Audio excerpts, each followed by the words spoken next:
오늘은 우리가 지난주에 우리가 들은 말씀의 핵심이 뭐냐? 엘리야의 혼돈이었습니다. 내가 생각한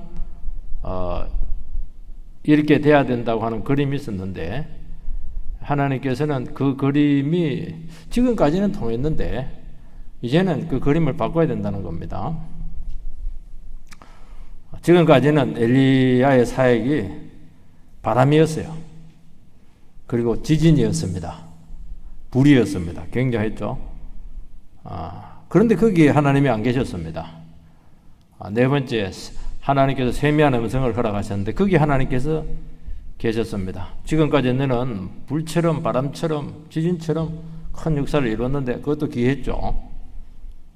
그렇지만 그것으로는 결판이 나지 않는다. 세미한 음성, 인격적인 하나님의 살아있는 음성을 통해서 사람들을 변화시키고 나라를 근본적으로 바꿔야 된다. 그래서 지금까지 네가 해왔던 그 사역의 패턴을 바꿔야 된다. 이게 이제 하나님의 응답이었습니다. 그렇다면 논리적으로 하나님의 그림이 무엇입니까? 이 질문이 이제 나와야 되는데 이 질문이 여기서 구체적으로 나오고 있습니다. 엘리야의 고민이 뭐냐니까 갈멜산에서 큰 승리를 했고 또 북이스라엘의 아합 정권이 지금 막 흔들려야 되는데 하나님의 큰 승리는 큰 승리고 눈에 보이는 결과가 전혀 변화가 없는 겁니다. 이게 그를 그렇게 고통스럽게 했고 결과가 없는 게 아니고 훨씬 더 악화가 되었습니다. 아합 정권이 뭐 이렇게 힘이 빠지든지 하는데 뭐 더 건재하고 바알 우상은 여전히 그대로 있고 특히 이세벨은 뭐 지금 잔뜩 화가 나가지고 뭐 기세가 지금 등등한 겁니다. 엘리야는 여기서 큰 충격을 받습니다. 과연 하나님께서 이스라엘을 다스리고 계시는 것입니까? 하나님께서는 이스라엘을 포기한 것은 아닙니까? 하나님 살아계십니까? 이게 이제 엘리야가 충격받은 내용이고 이게 이제 풀리지가 않는 겁니다. 2차 대전 때 아이슈비츠 수용소에서 감금되었던 유대인들이 제일 큰 의문점은 어차피 그들은 가스실에 죽어야 나가니까. 그런데 이제 새해가 되면은 많이 스스로 목숨을 끊기도 하고 자포자기해서 일 안 하면 가스실에 들어가는 거잖아요. 새해가 되면 막 많이 죽는다고 그래요. 왜 그러냐니까 이렇게 끔찍한 현실 가운데 하나님 정말 살아 계십니까? 1년 동안 잘 견뎠어요. 잘 견뎠는데 새로운 한 해가 딱 되니까 하나도 바뀐 게 없는 거예요. 낙담된 거죠. 하나님 과연 이 수용소 안에서도 하나님이 살아 있습니까? 이게 이제 안 풀리는 겁니다. 몇 년 전에 그 북한의 지하교회에서 영상을 통해서 기도하는 내용이 나와요. 얼굴은 이제 모자이크 처리했는데 그 기도가 뭐냐니까 굉장히 인상적이었어요. 하나님 언제까지 이 북녘 동포들을 방치하고 있습니까? 독재자를 언제까지 그대로 두겠습니까? 그 기도더라고요. 그러니까 우리는 그 상황이 아니라서 그렇지. 그 상황에 있는 그 북한 백성들에게는 크리스찬들에게 이게 얼마나 중요한 문제냐는 거예요. 아마 그 체포돼서 또 죽었다는 말도 있게 돼요. 영상 찍고 나서. 13절 14절 말씀을 보면 엘리야가 듣고 겉옷으로 얼굴을 가리고 나가 굴 어귀에 섬에 소리가 그에게 임하여 이르시되 엘리야야 내가 어찌하여 여기 있느냐. 그가 대답하되 내가 만군의 하나님 여호와께 열심히 유별하오니 이는 이스라엘 자손이 주의 언약을 버리고 주의 제단을 헐며 칼로 주의 선지자들을 죽였음이오며 오직 나만 남았거늘 그들이 내 생명을 찾아 빼앗으려 하나이다. 엘리야는 하나님의 세미한 음성을 들었습니다. 거기 하나님이 계셨어요. 그래서 얼굴을 이렇게 가렸습니다. 얼굴을 가린다고 하는 것은 하나님의 영광을 체험하게 될 때 나타나는 전형적인 모습이에요. 죄인이 어떻게 하나님을 볼 수 있으면 그걸 가려야 되죠. 그때 하나님께서는 질문합니다. 내가 어찌하여 여기 있느냐? 이 질문은 14절에도 있지만은 9절에도 나와 있어요. 9절에 뭐라고 되어 있냐니까 하반절에 보면은 엘리야야 내가 어찌하여 여기 있느냐? 똑같은 질문입니다. 내가 어찌하여 여기에 있느냐? 그 얘기를 지금 하고 있는 거예요. 여기도 좀 14절에도 똑같은 질문을 하고 있는데 놀라운 사실은 두 분 다 대답이 똑같아요. 대답이 뭡니까? 주님께서는 재차기 확인을 이렇게 하고 있는 것은 아직 엘리야의 상태가 회복이 되지 않았다는 것을 아셨습니다. 엘리야는 전혀 조금 그래도 순동은 좀 튀기도 했었어요. 일어서기는 했지만 여전히 근본적인 문제에 대해서 의문점이 지금 풀리지 않고 있는 것입니다. 엘리야의 대답이 뭡니까? 하나님, 나는 특별히 하나님을 위해서 헌신했습니다. 나보다 열심히 덕심한 사람 없습니다. 그런데 결과가 지금 뭡니까? 나아진 것은 없어요. 그리고 아무도 안 싸우고 내 혼자 싸우고 있습니다. 외로워요. 그래서 우리가 지난주에 살펴봤던 것처럼 엘리야의 고백은 맞는 것도 있고 틀리는 것도 있다. 그렇게 살펴봤죠. 그러니까 이 선지자의 현실 인식은 현 상황보다 훨씬 더 심각하다는 것을 알 수가 있습니다. 왜냐하니까 자기는 끝났다고 생각을 한 거예요. 끝났다고. 그래서 낙담하지 않을까. 진짜 끝나지 않았으면 낙담할 이유가 없거든요. 여러분, 우리가 오해가 있고 우리 현 상황에 대해서 여러 가지 의심이 되고 또 끝났다 이런 생각이 들 수도 있고 이렇게 할 때는 질문과 대답을 할 수밖에 없어요. 왜냐하면 이 부분에 대해서 이해가 되지 않으면 다음 단계를 추진할 수가 없습니다. 다음 페이지로 넘어갈 수가 없어요. 여기서 지금 막혀 있는 겁니다. 엘리야 선지자는 왜 이런 일이 생겼죠? 왜 이렇게 힘들죠? 그러면서 막 스스로 상처를 많이 받습니다. 왜냐하면 자기는 최고로 열심히 했거든요. 결과는 없어요. 상처뿐인 영광도 아니고 영광이라도 괜찮죠. 상처뿐인 아픔만 있는 것이죠. 억울한 거예요. 하필 내가 그걸 감당해야 됩니까? 왜 나에게 이런 일이 생겼어요? 왜 나만 이렇게 억울해야 됩니까? 나는 주를 위해서 최선을 다했는데 왜 내가 이렇게 고생을 해야 되죠? 하나님 정말 살아계시고 내 입장을 아신다면 어떻게 이렇게 될 수가 있겠습니까? 하나님 저를 방치하고 계신 거 아니십니까?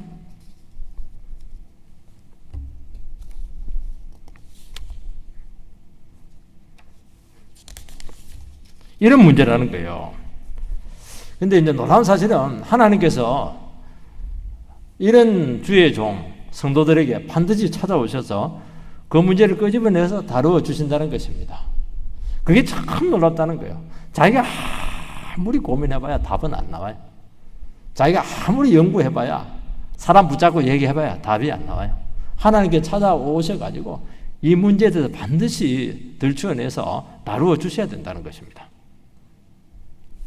우리가 낙심이 되기도 하고 침체가 되기도 하고 나에게 이런 참 너무 감당하기 힘든 그 상황이 나에게 주어지게 되었을 때 우리는 미래를 알 수가 없기 때문에 상황을 대단히 극단적으로 비관적으로 볼 수밖에 없어요.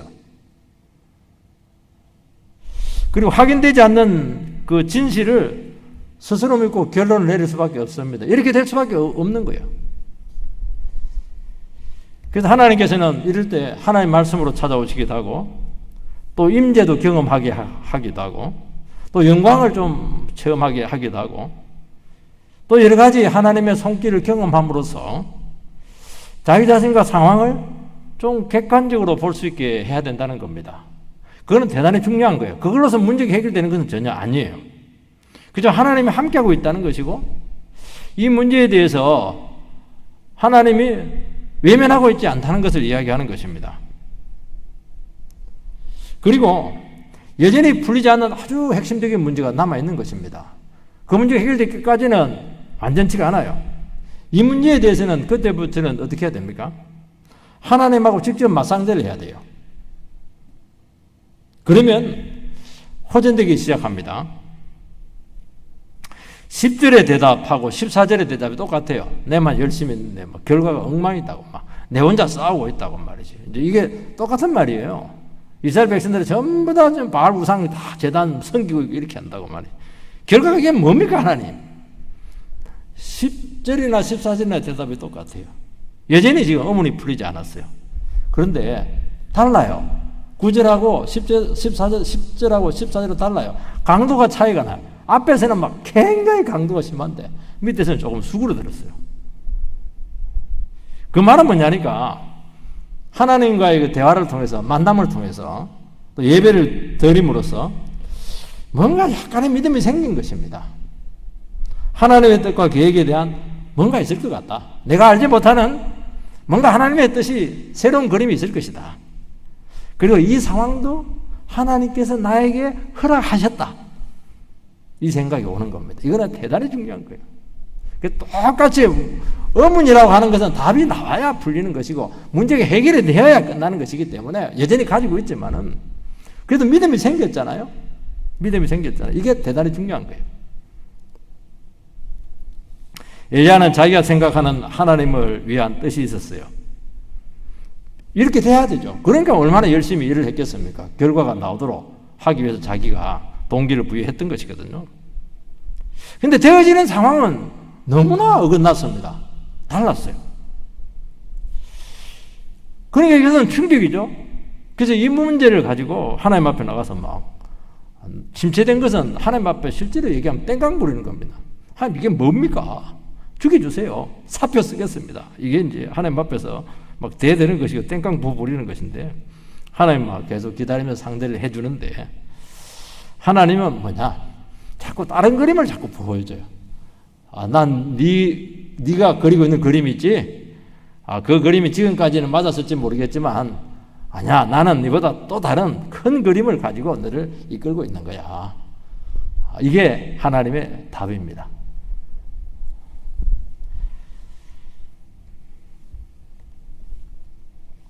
주의 종은 주의 뜻대로 살려고 합니다.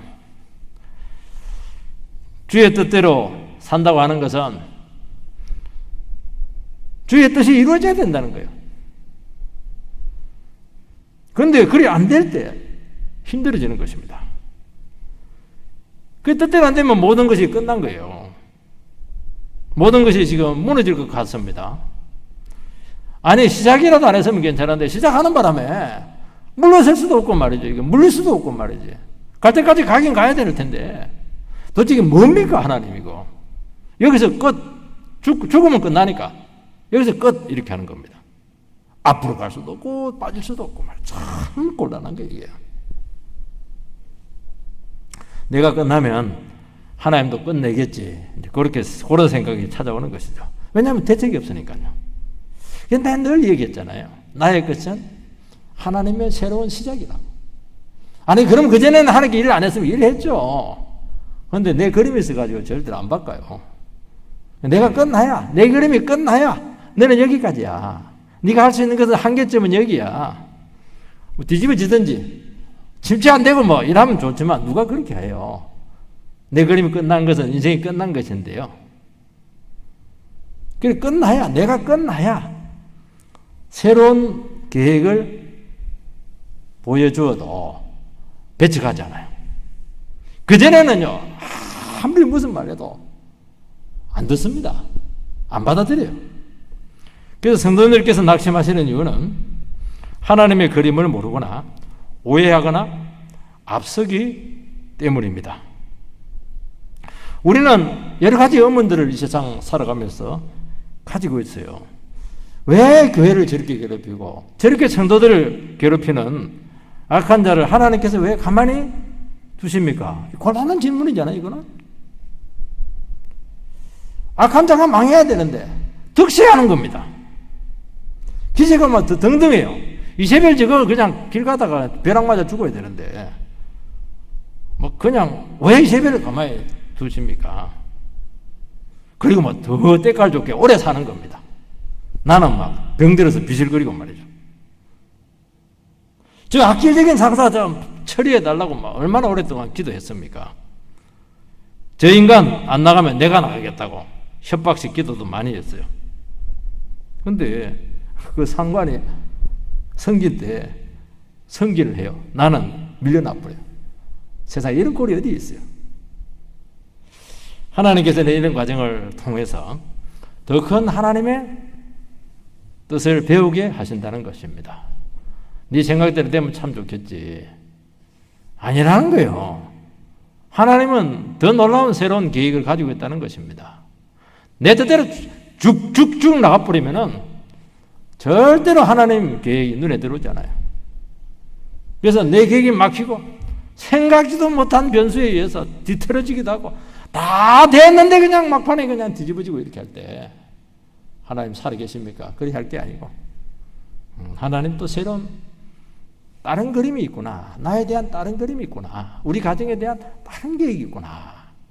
꼭 그렇게 받으시기 바랍니다. 그거 못 받으면 병나요. 자살하려고 그러고 이렇게 해요. 근데 정말 하나님은 놀라우세요. 자기 백성을 사랑하시는데요. 이렇게 안 하면 말을 안 들으니까 충격을 줘가지고 물론 뭐 부항하게 될지 모르겠지만 나중에 보면요. 하나님 정말 놀라운 계획을 가지고 있으세요. 생각보다 훨씬 더 좋은 계획입니다. 우리는 악한 자들 마음에 들지 않는 자가 있으면 무조건 망해달라고 그렇게 원하죠. 하나님 놀라운 사실 그런 사람은 더 안 망한다는 거예요. 그게 너무 신기해요. 우리도 미워하면 오래 산다고 얘기하잖아요. 우리는 북한 악한 정권이 당장 어떻게 되기를 얼마나 지금 기도하고 있습니까? 그리고 그렇게 기도하면 할수록 더 이상한 짓 하고 있고요. 그냥 핵실을 내버리고 미사일 쏴버리고 말이죠. 실패도 하기도 하고 이렇게 하는 거예요. 하나님께서는 당장 모든 것을 요절내는 것보다도 더 큰 뜻이 있을 줄 믿고 그것을 유지해 주는 거예요. 다 끝내버리면 새로운 하나님의 계획이 추진하기 힘들거든요. 기존에 있는 걸 엔간하면 그냥 놔두고 쓰시는 거예요. 만약에 이스라엘이 아합에서 다 지금 되고 있는데 아합이 거기서 끝내버리면 그 정권이 무정부 상태가 되지 않겠어요. 혼란에 빠지는 거예요. 혼란에 빠지는 것보다는 무정부보다는 독재자라도 위기관리 하에 있는 게 낫다는 겁니다. 엘리야가 얼마나 아합 세력이 심판받기를 원했겠습니까? 그런데 미안하게도 4대까지 연장이 됩니다. 또 엘리야가 또 막판에 가도 회개를 좀 해요. 그래서 하나님께서 엘리야 때 끝내려 했는데 목숨 민수 때까지만 끝내려 했는데 회개를 해요. 그래가지고 4대까지 연장을 시켜줍니다. 이게 하나님의 모습이에요. 우리하고 다르다니까요. 이게 하나님께서는 돌아올 수 있는 기회로 악한 자들에게도 허락합니다. 그래야 나중에 억울하다 소리를 안 하죠. 그리고 이스라엘에 대한 구원 계획이 있다는 거예요. 그리고 하나님의 큰 뜻과 일하심을 경험하는 우리가 하여금 기회가 돼야 돼. 그렇게 하지 않으면 우리가 속이 굉장히 좁아가지고 하나님하고 보조를 맞추지 못해요. 그래서 우리로 하여금 내 뜻대로 안 되고 자꾸 틀어지고 이렇게 할 때 나를 더 큰 구원의 도구로 지금 준비시키고 있구나. 그렇게 보는 게 100% 옳습니다. 15절에서 17절 말씀을 읽어보면 여호와께서 그에게 이르시되 너는 내 길을 돌이켜 광야를 통하여 다메섹에 가서 이르거든 하사엘에게 기름을 부어 아람 왕이 되게 하고 너는 또 님시 아들 예후에게 기름을 부어 이스라엘의 왕이 되게 하고 또 아벨 모올라 사바세 아들 엘리사에게 기름을 부어 너를 대신하여 선지자가 되게 하라. 하사엘의 칼을 피하는 자를 예후가 죽일 것이요 예후의 칼을 피하는 자를 엘리사가 죽이리라. 이게 하나님의 딱 그림이에요. 오늘 이 그림이 딱 나왔어요. 하나님께서는 이제부터 너 불, 지진, 바람 그렇게 하지 말고 사람을 세워라. 이게 하나님의 엘리야를 통한 새로운 그 계획이고 그림이었어요. 너는 지금까지 한 사람이 혼자서 그냥 나라와 정권을 향해서 감당했는데 이제 그리 하지 말고 사람을 세워서 사람을 통해서 함께 일하라는 겁니다. 하나님께서는 이스라엘에 대해서 두 가지 방식으로 이제부터 다루시겠다는 원칙을 그들에게 엘리야에게 가르쳐 줍니다. 하나는 하사야가 예후를 통해서 심판을 하겠다는 거예요. 또 하나는 너의 후계자 엘리사 선지자를 세워서 말씀의 방식을 통해서 다스리겠다는 겁니다. 두 가지 시스템으로 지금 움직이겠다는 거예요. 하사엘은 외부적인 몽둥이잖아요. 예후는 악악 가문을 척결하는 내부적인 몽둥이에요. 심판의 도구거든요. 특징이 하나가 있어요. 굉장히 잔인해. 싹쓸이에요. 완전히 피를 흘려버려요. 잔인해요. 이게 뭐냐니까 하나님께서 세우신 내부적인 몽둥이, 외부적인 몽둥이에요. 근데 하나님께서는 또 한 방법을 택하는데 인류 역사상, 북이스라엘 역사상 가장 강력한 모세 이후로 최고로 강력한 말씀의 종을 허락합니다. 이 말씀의 종은 말씀만 있는 게 아니에요. 다윗도 말씀도 있었거든요. 강력한 말씀의 종이었는데 기적은 없었잖아요. 그런데 이 엘리사는 기적과 함께 말씀이 강력하게 역사한 아주 능력의 종이었어요. 엘리야는 기적만 많았거든요. 전무후무한 그 예수님을 방불할 정도의 능력의 종을 딱 붙여놓습니다. 강력한 외부의 몽둥이, 내부의 몽둥이 딱 장착해놓고 또 하나 구원의 도구, 강력한 능력의 종 선지자를 딱 보내주겠다는 겁니다. 하나님께서는 말씀과 심판의 몽둥이를 적절히 쓰셔서 나라를 다스리겠다는 겁니다. 그래서 심판 중에라도 두들겨 맞을지라도 말씀으로 돌아오면 구원하십니다. 그리고 그 고통 중에 심판 중에 있을지라도 회개하면 말씀을 듣고 회개하기만 하면은 예비된 몽둥이를 거두겠다는 거예요. 딱 숨겨놓고 있는 거예요, 지금. 오늘 우리 사회는 안팎으로 지금 몽둥이가 지금 곳곳에 예비되어 있습니다. 우리 외부 한반도처럼, 우리 남한처럼 외부에 강력한 몽둥이 어디 있어요? 중국이 쉽습니까? 러시아가 쉬워요? 일본이 쉬워요? 북한은 이거는 아예 그냥 이거 버전에도 없는 거예요. 세상에 이런 게 어디 있어? 같은 민족인데 우리는 대한민국 대단하다 그렇게 한대요. 우리는 그런 소리 못 해요. 북한 사람들은 우리나라 백성 아니에요? 세상에 이렇게 잔인한 데가 어디 있어요? 우리는 고개 숙일 수밖에 없는 거예요. 세계 강대국은 다 모아놨어요. 내부적으로는 온전합니까? 나라와 사회를 좀먹고 망치는 암적인 세력들이 곳곳에 압력을 하고 있고 침투 안 한 데가 없어요. 교회도 지금 침투하는데 교회만 좀 남아가지고 좀 나아요, 지금. 지금 코로나19 팬데믹 상황이 지속되고 있는데 너무너무 오래 고통을 주고 있어요, 지금. 하나님께서는 이 백성이 교만하다는 것이고 교회와 성도님들이 말씀을 버리고 세속화되면은 그래도 코로나는 오래되긴 했지만은 센 건 아니에요. 맛보기입니다. 맛보기 몽둥이거든요. 그러면 순차적으로 하나씩 몽둥이를 끄집어내겠다는 거예요. 여기서 끄집어내고 안에서 끄집어내고 뒤에서 끄집어내고 이래고 때리겠다는 겁니다. 하나님께서는 이스라엘을 그대로 두셨어요.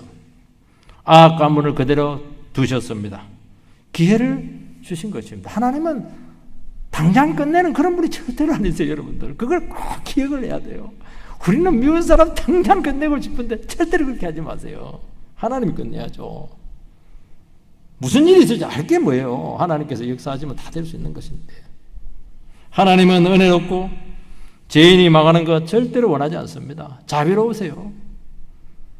그래서 하나님께서는 어떻게 했냐? 세 가지 칼을 딱 줬는데도 불구하고 가장 우선적으로 최강의 말씀의 종을 세워서 그걸 제일 1착으로 합니다.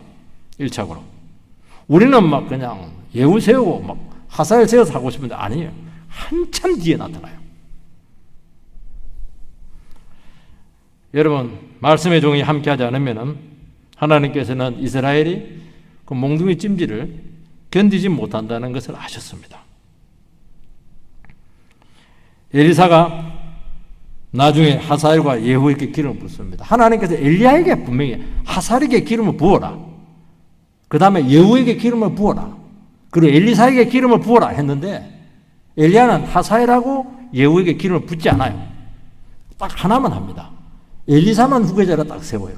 그것도 정식 후계 세우지 않고 따라오게 합니다. 죽을 때 선지자로 세워집니다. 그러니까 하나님께서는 이 몽둥이가 등장하는 걸 원치 않다는 거예요. 이거. 예를 엘리사가 나중에 하사엘에게 기름을 붓습니다. 아람에게 가서 기름 붓는데 얼마나 괴로워합니까? 눈에 막 눈물을 쫙 흘리잖아요. 저놈 시간 오면 이스라엘을 철타잡기로 때릴 텐데 막 그렇게 괴로워하는 거예요. 그거 원했겠어요? 그런데 이제 때가 된 거예요. 말씀을 그렇게 증거했는데도 불구하고 이스라엘 백성들이 하나도 안 바뀌는 거예요. 한계죠. 하나님께서는 할 수만 있으면 심판의 몽둥이가 등장하는 것을 결코 원치 않습니다. 여기 보면 하사엘의 칼을 피하는 자를 예후가 죽이고 예후의 칼을 피하는 자를 엘리사가 죽이리라. 우리는 하사엘의 칼, 하사엘의 몽둥이잖아요. 예후의 칼, 이것은 이해가 되는데 엘리사의 칼을, 이게 좀 어색한 거예요. 엘리사의 말씀이라면 되는데 엘리사의 칼로 심판하겠다는 거예요. 그 말은 뭐냐니까 하사엘의 몽둥이하고 예후의 몽둥이로 때려도 해결하지 않으면 마지막 카드가 하나가 있는데 그 엘리사의 칼입니다. 엘리사의 칼로 심판하겠다는 거예요. 그 말은 뭐냐니까 하나님께서 직접 손대겠다는 겁니다. 하나님께서 손대면 어떻게 됩니까? 소돔과 고모라처럼 끝나는 거예요. 완전한 심판이에요, 그거는. 근데 참 다행스럽게도 엘리사를 통해서 오는 심판은 오지 않았어요. 하사엘은 등장을 했고 예후는 등장했는데 하나님께서는 손 안 댔습니다. 이것은 끝까지 쓰지 않고 유보하고 있어요. 지금 예수님 오면 끝나잖아요, 우리. 그렇지만 하나님께서는 지금까지 안 왔어요. 그거는 기회예요. 은혜를 연장시키는 거예요, 지금. 하나님께서는 우리나라에 많은 기회를 주었습니다. 유례가 없는 부흥을 주셨습니다. 우리는 너무나 잘 살게 되었고 교회도 많이 생겼고 부흥되었습니다. 동시에 너무 많이 세속화가 되었고 우상을 섬기게 되었고 죄짓고 있고 말씀에서 벗어났습니다. 그러면 어떻게 해야 돼요? 몽둥이찜질을 해야 되는데 더 번영을 하게 되었다는 것입니다. 이것은 꼭 기뻐서 주신 것이 아니고 하나님께서 은혜의 기간을 연장을 시킨 거예요. 기회라는 겁니다. 그건 하나님께서 기뻐해가지고 축복받을 만하기 때문에 주신 것으로 착각하면 안 된다는 것입니다. 그 증거가 무엇입니까? 전 세계적인 코로나19 팬데믹 상황 가운데서 다른 미국 같은 데는 그러지 않아요. 미국 같은 데는 뭐 종교의 자유 반 이렇게 해가지고도 연방헌법에서 막 그냥 뒤집어 버리고 이래가지고 왜 종교의 자유를 제한하냐 이렇게 해가지고 막 그냥 교회에다 맡겼는데 우리나라는 안 그래요. 딱 교회를 찍어가지고 완전히 교회 타겟가 돼버렸어요, 이게. 그래도 이거는 맛보기입니다. 이번에 돌이키지 않으면 하나님께서 준비한 더 강력한 채찍이 등장할 수가 있다 하는 것을 말씀하고 있는 것입니다. 그래서 하나님의 말씀으로 돌아오면은 반대로 새로운 놀라운 부흥을 주시겠다는 것입니다. 심판에 변하여 구원이 되는 것입니다. 그래서 하나님께서 반드시 두 가지 칼을 가지고 우리를 이끄신다는 것입니다. 18절 말씀, 그러나 내가 이스라엘 가운데 7,000명을 남기리니 다 바알에게 무릎을 꿇지 아니하고 다 바알에게 입맞추지 아니한 자니라. 하나님께서는 엘리야에게 아직 7,000명이 남아있다고 말씀하고 있습니다. 엘리야는 내 혼자 남았다 이렇게 하는데 하나님은 7,000명이 남아있다는 겁니다. 의인 7,000명. 이 말을 듣고 엘리야는 생각보다 많다는 것입니다. 그게 비관적이지 않는 거예요, 생각보다. 자기 혼자 외로운 싸움을 했다고 했는데 아니었어요. 정말 그들의 기도가 있었고 보이지 않는 지지가 있었다는 것입니다. 그렇다면 엘리야 입장에서는 회복할 수 있는 불씨가 충분하다. 하나님께서 이렇게 지금 말씀하고 있는 것입니다. 이게 엘리야에게 굉장한 큰 힘이 되었다는 것입니다. 하나님의 나라는 절대로 강력한 능력의 중 한 사람에 의해서 세울 수가 없어요. 그래서 하나님께서는 숨겨놓은 동력자들을 붙여줍니다. 사역의 동력자를 붙여주고, 기도의 동력자도 붙여주고, 물질의 동력자도 붙여주고, 이것저것도 아니면 무언의 지지자들도 막 그렇게 포진하게 해서 하나님 나라를 같이 세우게 하신다는 것입니다. 참 하나님께서 일꾼들을 붙여주시고 동력자를 붙여주면 기가 막혀요. 어떻게 저런 사람이 숨어서 있다가 하나님께서 보내서 나타나게 되었는가? 그게 너무 신기하다는 거예요. 하나님 나라는 인간이 계산하고 달라요. 하나님께서 붙여주고 세우고 나간다는 거예요. 하나님은요, 곳곳에 준비된 영혼들을 전부 다 지금 숨겨놓고 붙여놓고 있는 것입니다. 붙여주실 것입니다. 이들 때문에 하나님은 이스라엘의 소망을 버리지 않았다고 말씀하고 있는 것입니다. 한국기가 썩었다고 그러고 세속화되었다고 하고 말이지 신실한 남은 자들이 곳곳에 포진하고 있다는 겁니다. 진짜 말씀의 종이 나타나기만 하면 얼마든지 모든 것을 다 버리고 그 나라와 그거를 위해서 헌신할 준비된 영혼들이 많다는 겁니다. 우리는 수많은 나라의 굴절과 위기 속에서도 지속적인 축복이 나타나게 된 것은 남은 자들의 신실한 신앙, 고통 중에서도 우상과 타협하지 않고 진리에 헌신된 영혼들이 의외로 많았다는 겁니다. 찾아보면 굉장히 많아요.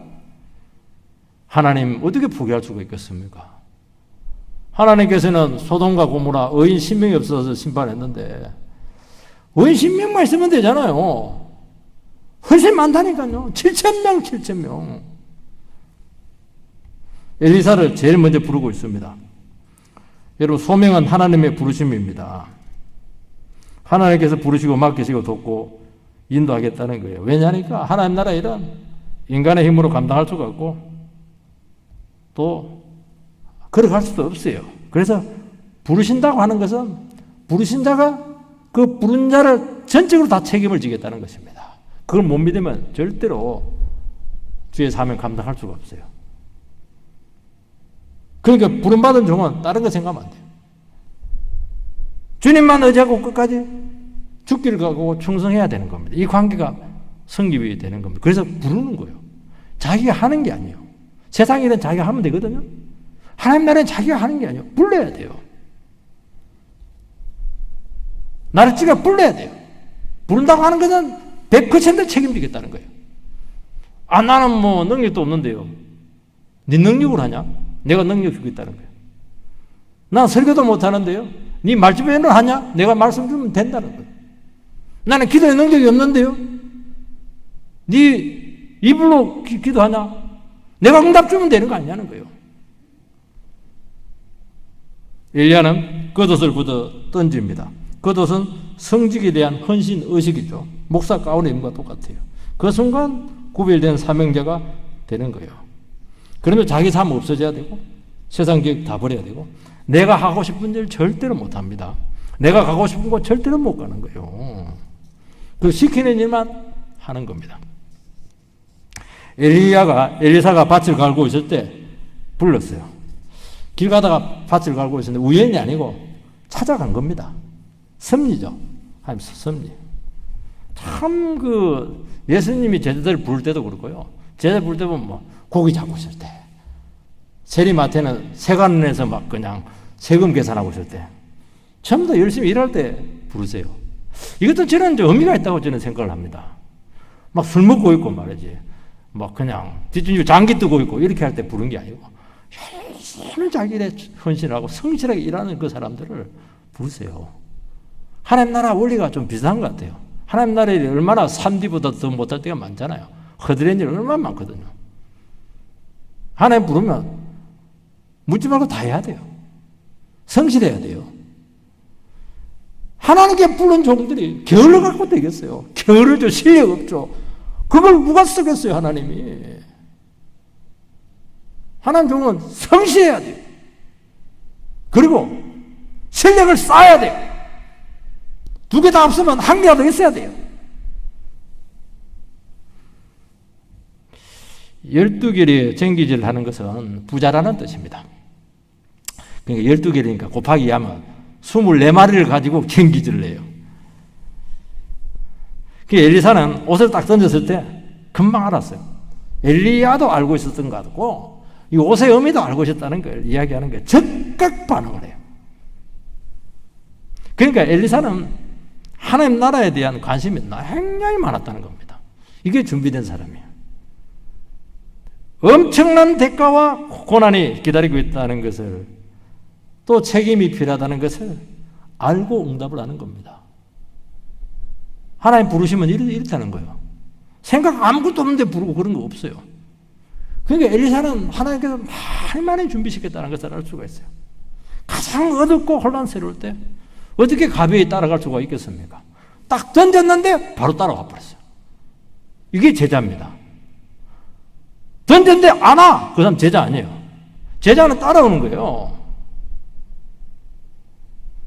전도는 찾아가는 것이지만은 제자화가 되는 것은 선생님을 따라가는 거예요. 안 따라오면 그 사람 제자가 아니에요. 그때 부모에게 작별 인사 하겠다 그렇게 합니다. 허락을 해요. 20절 돌아가라. 내가 내게 어떻게 행하였느냐. 인사하러 가는 걸 좀 못마땅히 여겼는지 그렇지는 않은 것 같아요. 뭐 마땅히 인사하고 정리하고 오라는 것일 수도 있어요. 아니면은 갔다 오는 순간 다시 한번 너의 소명에 대해서 생각할 수 있는 기회를 한 번 더 주겠다는 것입니다.